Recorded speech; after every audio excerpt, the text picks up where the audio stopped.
Wife of Abhinandan party 18 ఎవరో వచ్చినట్టు ఉన్నారు అన్నది సత్య. అభి ఏమో నేను చూస్తా అని ఫాస్ట్ గా వెళ్లి డోర్ ఓపెన్ చేసింది మనం. డోర్ కి అటువైపు తిరిగి ఫోన్ మాట్లాడుతూ ఎవరో ఉన్నారు. ఫేస్ కనపడటం లేదు కానీ మను హార్ట్ బీట్ చెప్తుంది వచ్చింది అభి అని. నమ్మలేని సంతోషంతో మెల్లిగా ఎవరు అన్నది. మను అభి వైపు సంతోషంతో చూస్తూ ఉన్నది.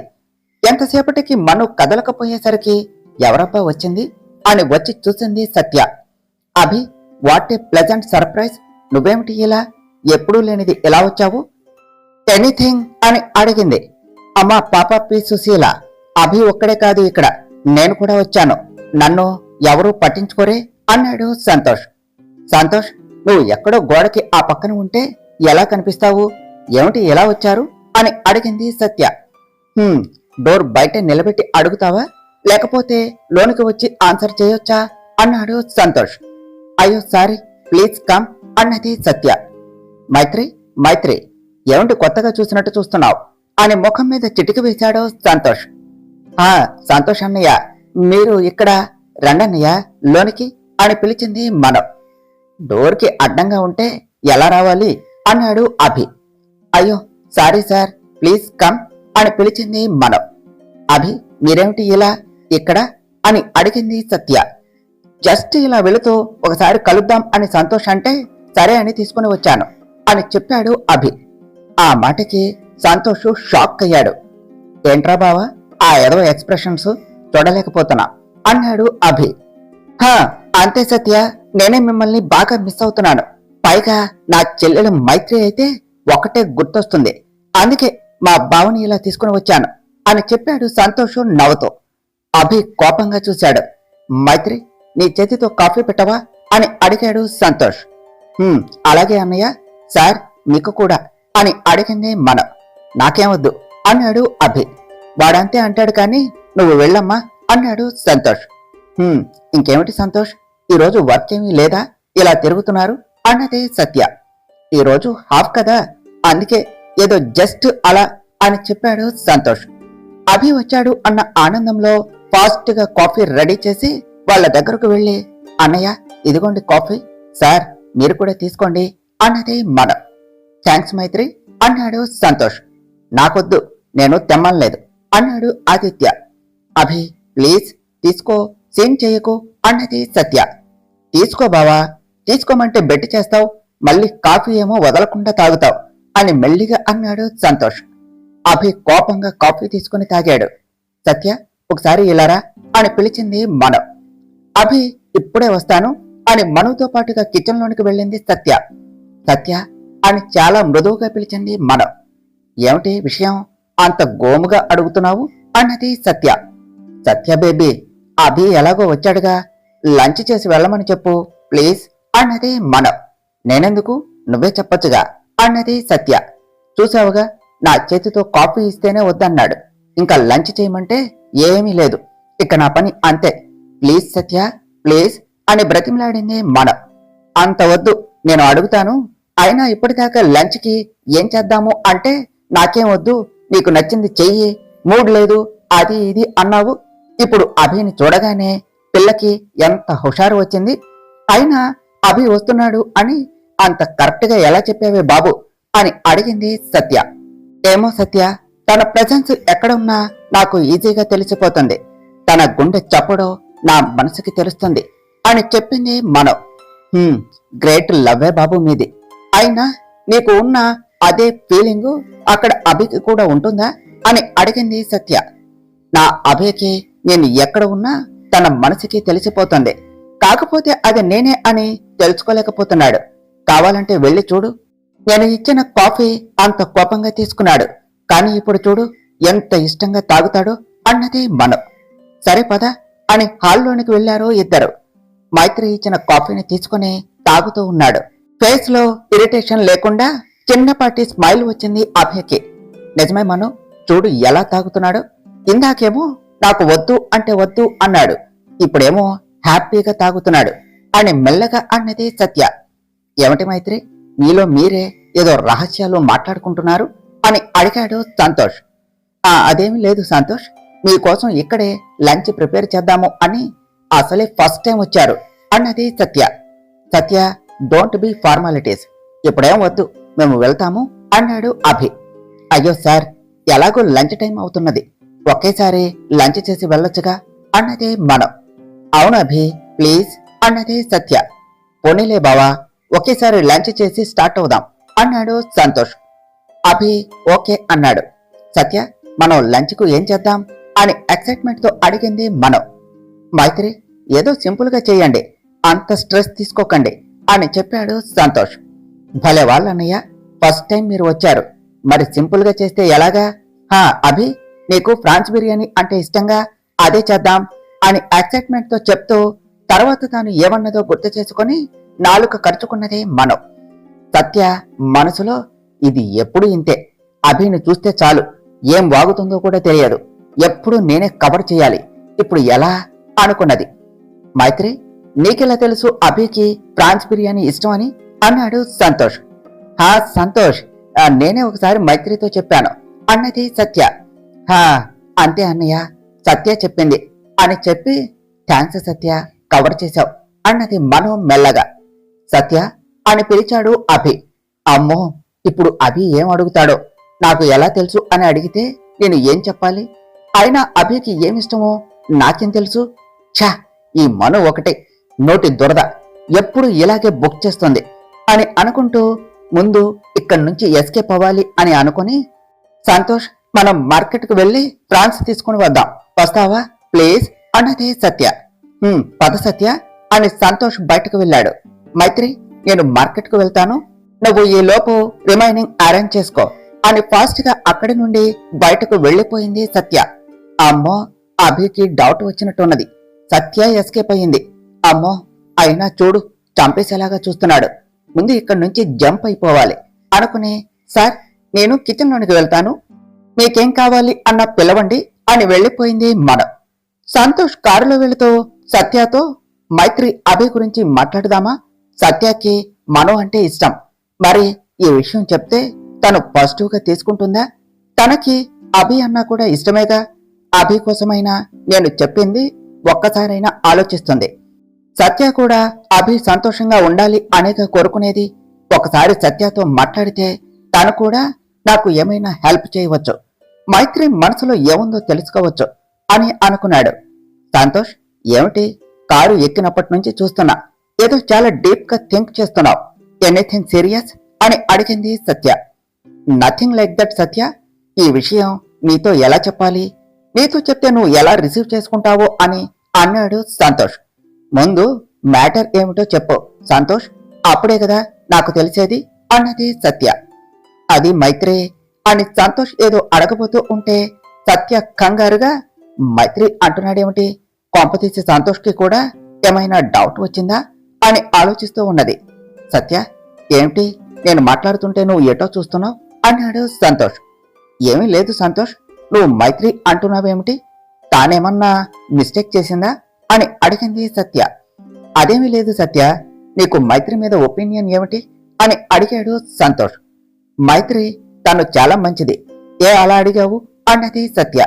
సత్య, నేను ఇప్పుడు చెప్పేది క్లియర్ గా విను, లైఫ్ ఎప్పుడు ఒకరి కోసం ఆగకూడదు, గుడ్ ఆర్ బ్యాడ్, ఇష్టమైన కష్టమైనా మనం ఫేస్ చేయాలి, అంతేకాని మన లైఫ్ అక్కడితోనే ఆగకూడదు అన్నాడు సంతోష్.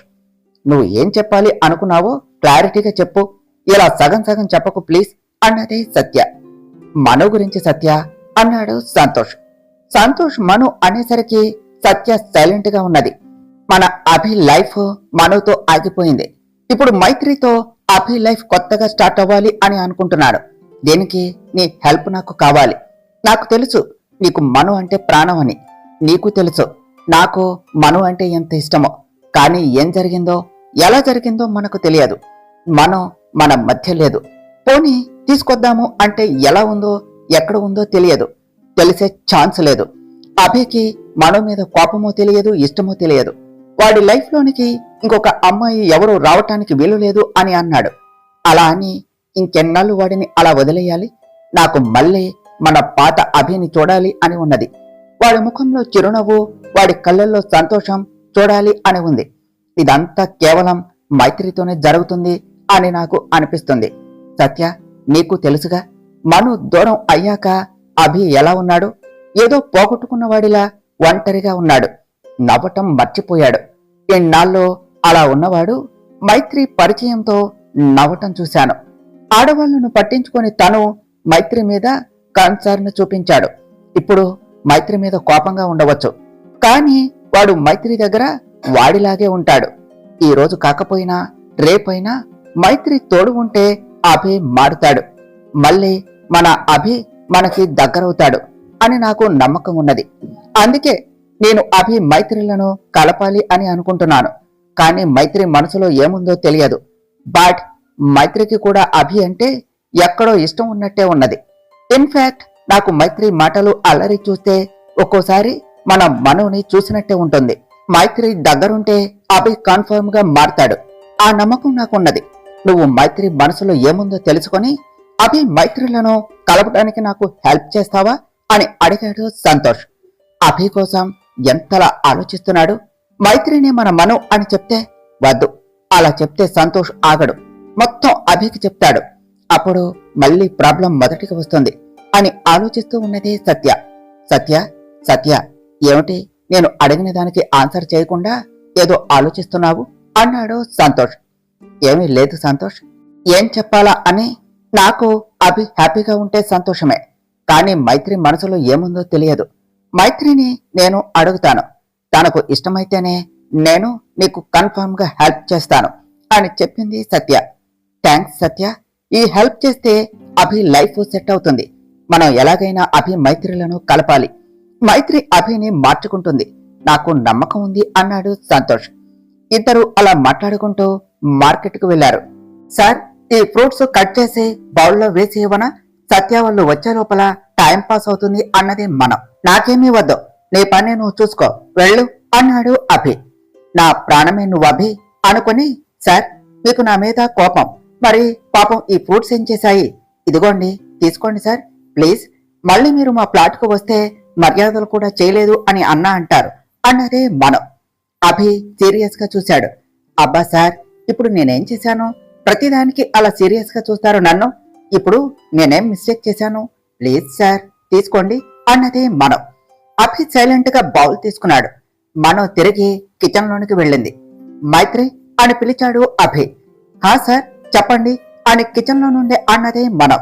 ఒకసారి ఇలారా అన్నాడు అభి. చెప్పండి సార్ అని అక్కడకు వచ్చింది మనం. కూర్చో అన్నాడు అభి. సార్ పర్వాలేదు చెప్పండి అన్నదే మనం. నేను చెప్పింది చెయ్యి అన్నాడు అభి. ఎస్ సార్ అని పక్కన సోఫాలో కూర్చున్నదే మనం. మైత్రి, నువ్వు నాకేమైనా చెప్పాలా అని అడిగాడు అభి. మైత్రి భయంతో మనసులో, అమ్మో అభి ఏమడుగుతున్నాడు, నేనేం చెప్పాలి అసలు? దేని గురించి? నా గురించి ఏమన్నా తెలిసిందా? అసలే ఇందాక ఏదేదో వాగాను, ఏమన్నా అనుమానం వచ్చిందా అని ఆలోచిస్తూ ఉన్నది. మైత్రి, నిన్నే అన్నాడు అభి. హా సార్, మీరు ఏమడుగుతున్నారు? నేనేం చెప్పాలి? నాకేమీ అర్థం కావటం లేదు అన్నదే మనం. ప్రీతి గురించి అన్నాడు అభి. సార్, ప్రీతి అంటే మీ రిలేటివ్ కదా అన్నదే మనం. హా ఇప్పుడు చెప్పు అన్నాడు అభి. దేవుడా, అంటే సార్ అడుగుతున్నది నిన్న జరిగిన ఇష్యూ గురించా? నేనింకా ఏదో అనుకుని భయపడుతున్నాను అనుకున్నదే మనం. చెప్పు అన్నాడు అభి. సార్ ఏం చెప్పాలి, తను మీ రిలేటివ్, ఇంకా మంచమ్మాయి, నాకు అంతే తెలుసు. అంతకు మించి తనకు నాకు పెద్ద పరిచయం కూడా లేదు. మరి నేనేం చెప్పాలి అన్నది మనం. అది నాకు తెలుసు, నిన్న నైట్ జరిగింది, చెప్పు చాలు అన్నాడు అభి. ఇంకా సార్ దగ్గర దాచి లాభం లేదు, చెప్తేనే మంచిది అనుకుని, సార్ అది నిన్న నా వల్ల మీరు తనని కొట్టారు అని ఏదో కోపంలో అలా చేసింది, కావాలి అని అయితే కాదు. తను ఫస్ట్ నుంచి కొంచెం మోడర్న్ గా పెరిగిన అమ్మాయి. సో మీరు అంతమంది ముందు తనను నా వల్ల కొట్టినందుకు కొంచెం ఇన్సల్ట్ ఫీల్ అయ్యింది. అందుకని ఏదో తెలిసి తెలియక అలా చేసింది. అందుకే నేను ఏమీ ఫీల్ అవటం లేదు సార్. పైగా నేనే అనవసరంగా తనని కొట్టాను. మీ రిలేటివ్ అని తెలిసి కూడా ఆ సిచ్యువేషన్ లో కొట్టేశాను. అందుకు నేనే మీకు సారీ చెప్పాలి. కానీ నేను అది కావాలి అని చేయలేదు సార్. అప్పుడు తను అలా చేసేసరికి నాకే తెలియకుండా అలా రియాక్ట్ అయ్యాను. And I'm extremely sorry for that అని చెప్పింది మనం. ఓకే, ఆ ప్రీతి అలా చేసినందుకు నువ్వేమీ ఫీల్ అవ్వకు. నేను తనకి చెప్తాను. తను నిన్నింకెప్పుడు డిస్టర్బ్ చేయదు అని చెప్పాడు అభి. అయ్యో సార్, నేనేమీ ఫీల్ అవ్వలేదు. ఇన్ఫాక్ట్ నాకసలు ఆ విషయమే గుర్తులేదు. మీరు ఫీల్ అవ్వకండి అన్నదే మనం. ఏమంటే నేను ఫీల్ అయ్యానా? నిన్ను ఫీల్ అవ్వద్దు అన్నాను అంతే. నేనేం ఫీల్ అవ్వలా. నేను ఒకరికి సారీ చెప్పే సిచ్యువేషన్ ఎప్పటికీ తెచ్చుకోను అన్నాడు అభి. వామ్మో, నీ యాటిట్యూడ్ తగలయ్యా. ఇంత యాటిట్యూడ్ ఎలా వచ్చిందిరా బాబు అని మనసులో అనుకున్నది మనం. ఏమిటి తెగ చించుతున్నావు? నాకు యాటిట్యూడ్ అనుకున్నావా మనసులో అన్నాడు అభి. లేదు సార్, నేనేమీ అనుకోలేదు అని టెన్షన్ గా వాటర్ బాటిల్ తీసుకొని వాటర్ తాగబోయి బాటిల్ వదిలేసింది. Sorry sorry sir, by mistake జరిగిపోయింది, నేను క్లీన్ చేస్తాను అన్నది మనం. మైత్రి, ఇంకేమన్నా చెప్పాలా అని అడిగాడు అభి. ఇంకేం చెప్పాలి సార్ అన్నది మనం. సరే నేనే అడగాలి, కూర్చోవచ్చే అన్నాడు అభి. ఇప్పుడేమడుగుతాడో అని వచ్చి భయంతో కూర్చున్నది మనం. నాకు ప్రాన్స్ బిర్యానీ అంటే ఇష్టమని నీకెలా తెలుసు అని అడిగాడు అభి. చచ్చాన్ రోయ్. అది సార్, సత్య చెప్పాను అని చెప్పిందిగా అన్నది మనం. సత్య? నాకేమిష్టమో సత్యకు తెలియదు, మరి నీకెలా చెప్పింది అన్నాడు అభి. వాయమ్మో కన్నయ్య, సేవుమి, బాబుకి డౌట్ వచ్చింది. నా బతుకు, ఎప్పుడు నా నోరు ఆగదు, ఏదో ఒకటి వాగుతూ ఉంటాను. ఇప్పుడు ఎలా అని ఆలోచిస్తూ ఉన్నది మనం. చెప్పు అని గంభీరంగా అన్నాడు అభి. సార్, అదంతా నాకేం తెలుసు, నాతో సత్య చెప్పింది. తనకు ఎలా తెలుసో మీరు సత్యాన్ని అడగండి అని ఇంకో మాటకు స్పేస్ ఇవ్వకుండా వాటర్ క్లీన్ చేయడానికి బాత్ తేవటానికి వెళ్ళింది మనం. అభి మనసులో మేబీ అదే చెప్తుంది. ఇప్పుడు సత్యాన్ని అడగటం వేస్ట్, ఇక ఈ టాపిక్ ఇక్కడితో వదిలేయటం బెటర్ అనుకున్నాడు. సత్య, ఇప్పుడు నేను చెప్పిన మాటలో మన మధ్య మాత్రమే ఉండాలి. అభికి అస్సలు తెలియకూడదు. ఇంకా టైం చూసి మైత్రిని అభి పైన నీ ఒపీనియన్ అడుగు. నేనే టైం చూసుకుని మైత్రితో ఇవన్నీ మాట్లాడతాను, సరేనా అని చెప్పాడు సంతోష్. అలాగే సంతోష్ అన్నది సత్య. అలా మాట్లాడుతూ ఫ్లాట్ లోనికి వెళ్లారు. బావా, ఒక్కడివే ఏం చేస్తున్నావు అని మాట్లాడుతూ వచ్చి సోఫాలో కూర్చోపోయాడు సంతోష్. సడన్ గా మైత్రి పడేసిన వాటర్ పైన కాలు వేసి సర్రున జారి అబ్బా అని అరుస్తూ కింద పడ్డాడు. అభి, సత్య షాక్ గా చూశారు. మనం లోపల నుంచి పరిగెత్తుకుంటూ వచ్చి సంతోష్ ని చూసి అన్నయ్య ఏమైంది అని దగ్గరకు వెళ్ళింది మనం. అబ్బా బావా, నడు విరిగింది రోయ్, అబ్బా అని అరిచాడు సంతోష్. అయ్యో అన్నయ్య, ఏమైంది అలా పడ్డావు అని అడిగింది మనం. అభి, సాయం పట్టు, సంతోష్ ని పైన పడుకోబెడదాం అన్నది సత్య. ఎరా బావా, ఎలా ఉంది ఇప్పుడు అన్నాడు అభి. సమ్మగా ఉంది. ఏం క్వశ్చన్ రా అది? అవతల నా నడుం విరిగితే అయినా అక్కడ వాటర్ ఎవరు పోశారు అని అడిగాడు సంతోష్. ఉందిగా నీ ముద్దుల చెల్లెలు, తన్నడుగు, ఆ బంపర్ ఆఫర్ నాకెందుకు అన్నాడు అభి. అయ్యో సారీ అన్నయ్య, నేనే బాటిల్ వదిలేశాను, మాఫ్ చేద్దాము అని లోనికి వెళ్ళాను, అంతలో మీరు వచ్చారు. సారీ. పర్లేదులే అమ్మా, జరిగిన దానికి నువ్వేం చేస్తావు అని బావా అని పిలిచాడు సంతోష్. నేనేం చెయ్యాలి అన్నాడు అభి. అబ్బా సార్, ఆగండి అన్నయ్య, నేను వెళ్ళి పెయిన్ రిలీఫ్ స్ప్రే తీసుకుని వస్తాను అని చెప్పింది మనం. తీసుకురా మైత్రి అన్నది సత్య. బావా, కొంచెం స్ప్రే చేయరా అని అడిగాడు సంతోష్. ఓకే అన్నాడు అభి. అమ్మా, ఇప్పుడు కొంచెం రిలీఫ్ గా ఉంది అన్నాడు సంతోష్. అన్నయ్య, హాస్పిటల్కు వెళదామా అని అడిగింది మనం. వద్దలే మైత్రి, ఇప్పుడు బాగానే ఉన్నది, కాసేపు ఆగితే సెట్ అవుతుంది, మీరు లంచ్ ప్రిపేర్ చేయండి అన్నాడు Santosh. Okay Santosh, take rest అన్నది సత్య. జాగ్రత్తరా అని సోఫాలో కూర్చున్నాడు అభి. మనం సత్య వాళ్ళు లంచ్ ప్రిపేర్ చేయడానికి కిచెన్ లోనికి వెళ్లారు. అత్త అత్త, టిఫిన్ పెట్టు అని డైనింగ్ టేబుల్ దగ్గరకు వచ్చింది ప్రీతి. అమ్మా, ఓ గంట ఆగితే ఏకంగా భోజనం చేసేయచ్చు, మళ్ళీ టిఫిన్లు ఎందుకు అన్నది సుబ్బులు. ఏయ్, నువ్వు సైలెంట్ గా టిఫిన్ పెట్టావు అన్నది ఇంద్రాణి. అందుకే అత్త, ఎవరిని ఎక్కడ ఉంచాలో అక్కడే ఉంచాలి, మీరు దానికి అనవసరంగా స్వేచ్ఛనిచ్చారు అన్నది ప్రీతి. నిజమే ప్రీతి, ఎవరెవరిని ఎక్కడ ఉంచాలో అక్కడే ఉంచాలి అంటూ వాళ్ళ దగ్గరకు వచ్చారు మాణిక్యమ్మ గారు. అత్తయ్య అది అని నసిగింది ఇంద్రాణి. సుబ్బులు, నువ్వు వాళ్ళకి టిఫిన్ పెట్టి వెళ్ళి లోపల పనులు చూసుకో అని చెప్పారు మాణిక్యమ్మ గారు. అట్టాగే అమ్మగారు అని టిఫిన్ పెట్టి వెళ్లిపోయింది సుబ్బులు. ఈరోజు సండే అని అన్నది ఇంద్రాణి. ముందు టిఫిన్ చేయమను అని వెళ్లిపోయారు మాణిక్యమ్మ గారు. ప్రీతి కోపంగా చూస్తూ ఉన్నది. ప్రీతి, సైలెంట్ గా టిఫిన్ తిను అని చెప్పింది ఇంద్రాణి. అబ్బా, బావయ్యడి కనిపించడం లేదు అని అడిగింది ప్రీతి. అభి పొద్దున్నే ఏదో పని ఉందని వెళ్లిపోయాడు అని చెప్పింది ఇంద్రాణి. ఛ, బావతో టైం స్పెండ్ చేద్దాము అంటే బావ ఎప్పుడు నాతో ఉండడు అన్నది ప్రీతి. నీతో పెళ్ళైతే వాడే నీ వెనకాల తిరుగుతాడు. నువ్వేమి టెన్షన్ పడకు. వాడి సంగతి నీ అత్తకు వదిలేసి నువ్వు మా అత్త సంగతి చూడు. పైగా వాడు నిన్న నీ మీద కోపంగా ఉన్నాడు. వాడి దగ్గర కొంచెం మంచిగా నడుచుకో అని చెప్పింది ఇంద్రాణి. అమ్మగారు, ఆ అమ్మకి ఇంత వయసు వచ్చింది, ఇంకా సరిగా నడవటం కూడా రాదా అని నవ్వుతూ అడిగింది సుబ్బులు. యూ అంటూ ప్రీతి ఏదో అనబోతూ ఉంటే, ప్రీతి నువ్వాగు, ఏయ్ నువ్వేమిటి ఇక్కడ, వెళ్ళు అన్నది ఇంద్రాణి. ఇదిగోండమ్మా కాపీ, మీరు అడిగారుగా అని ఇచ్చి వెళ్లిపోయింది సుబ్బులు. ఛ, అడ్డమైన వాళ్ళ దగ్గర కూడా మాటలు పడవలసి వస్తుంది. ఒక్కసారి నాకు పెళ్లి అవని బావతో అప్పుడు ఒక్కొక్కరికి బొమ్మ చూపిస్తా అని మనసులో అనుకున్నది ప్రీతి. ప్రీతి, ఏమిటి తినకుండా ఆలోచిస్తున్నావు అన్నది ఇంద్రాణి. ఏమీ లేదత్తా, బావా అన్నది ప్రీతి. అర్థమైందిగా అని అక్కడి నుండి వెళ్లిపోయింది ఇంద్రాణి. ఇదంతా ఆ లీసా వల్లే. దాని డ్రింక్ లో డ్రగ్ కలపమంటే ఇది తాగి చచ్చింది. ఇప్పుడు వెళ్ళి దాని పని చెప్పాలి అని టిఫిన్ చేసి వెళ్లిపోయింది ప్రీతి. తరువాత ఏమి జరిగిందో నెక్స్ట్ పార్ట్లో తెలుసుకుందాం ఫ్రెండ్స్. డియర్ ఫ్రెండ్స్, మీకు గనుక ఈ కథ నచ్చినట్లయితే మీ అభిప్రాయాలను కామెంట్ల రూపంలో తెలియచేయండి. ఈ వీడియోను లైక్ చేయండి, షేర్ చేయండి, మా ఛానల్ను సబ్స్క్రైబ్ చేసుకోండి ఫ్రెండ్స్. Thank you.